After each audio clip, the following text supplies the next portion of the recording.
উৎপলা সেনের সঙ্গীত জীবন যেমন বিশাল, তেমনি বৈচিত্র্যময় তাঁর ব্যক্তিগত জীবনও যেন রূপলী পর্দারই এক রঙিন অধ্যায়, যেখানে বেদনা আর ভালোবাসা পাশাপাশি হাঁটে। উৎপলা সেনের প্রথম বিবাহ হয়েছিল বেনু সেনের সঙ্গে, যিনি সঙ্গীত জগতের নন, একেবারে অন্য পেশার মানুষ। কিন্তু স্বামীর ভালোবাসা দীর্ঘস্থায়ী হয়নি উৎপলা সেনের জীবনে।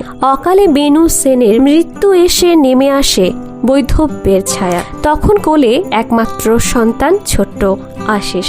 পুত্রবধূর এই অকাল বৈধব্য সহজে মেনে নিতে পারেননি উৎপলা সেনের শাশুড়িমা। বাংলা সমাজে যা প্রায় নজিরবিহীন, যেখানে বিধবা বৌমার কপালকেই অলক্ষণে বলে গালমন্দ করেন শাশুড়িরা, সেখানে উৎপলা সেনের শাশুড়ি নিজেই বললেন, আবার বিয়ে করো।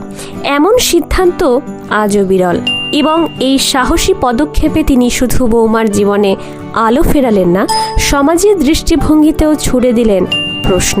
তখন উৎপলা সেনের গানের সহযাত্রী ছিলেন সতীনাথ মুখোপাধ্যায়। শাশুড়ির উপস্থিতিতেই উৎপলা সেনের দ্বিতীয় বিবাহ সম্পন্ন হয় সতীনাথ মুখোপাধ্যায়ের সঙ্গে। সতীনাথ মুখোপাধ্যায় ভালোবাসতেন কন্যা সন্তান, কিন্তু ছোট্ট আশিসের দিকে তাকিয়ে তিনি নিজের পিতৃত্বের বাসনাটিকে মাটি চাপা দেন।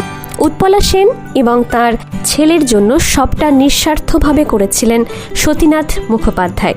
পরে যখন আশিস সেনের বিয়ে হয়, পুত্রবধূ পারমিতাকে দেখে সতীনাথ মুখোপাধ্যায় বলেছিলেন, মেয়ে এলো ঘরে। এই কি তবে নিঃস্বার্থ ত্যাগ, নাকি নিখাদ ভালোবাসা? কিন্তু সুখের এই গাঁথা থেমে যায় 1992 সালের 13ই ডিসেম্বর সতীনাথ মুখোপাধ্যায়ের মৃত্যুর মধ্য দিয়ে। সেই দিন থেকেই ভেঙে পড়েছিলেন উৎপলা সেন। শরীরে বাসা বাঁধল মরণ ব্যাধি, ব্রেস্ট ক্যান্সার। একাই ডাক্তার দেখাতে গিয়েছিলেন উৎপলা সেন। চিকিৎসক তার নাম শুনে চমকে উঠেছিলেন, এই সেই উৎপলা সেন।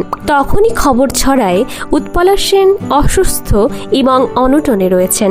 2005 সালে সঙ্গীত জগতের শিল্পীরা তাঁর জন্য এগিয়ে আসেন। চ্যারিটি শো করে সংগ্রহ করা হয় চিকিৎসার জন্য অর্থ। নির্মলা মিশ্র থেকে লোপামুদ্রা মিত্র, পুরনো থেকে নতুন প্রজন্মের শিল্পীরা গেয়ে ওঠেন উৎপলা সেনের জন্য। কিছু সময়ের জন্য অভাব মেটে ঠিকই, কিন্তু ক্যান্সারের ব্যথা আর একাকিত্বের যন্ত্রণা সঙ্গী হয়ে যায় তাঁর শেষ দিনগুলোয়। কলকাতার পিজি হাসপাতালের বেডেই কেটেছে শেষ সময়। সেখানে কোথায় যেন হারিয়ে যায় সেই অনুপম কণ্ঠস্বর। পাখিদের ওই পাঠশালাতে কোকিল গুরু শেখায় গান। নমস্কার, ভিডিওটি ভালো লাগলে লাইক, শেয়ার, সাবস্ক্রাইব করতে ভুলবেন না। আমি মন্দিরা।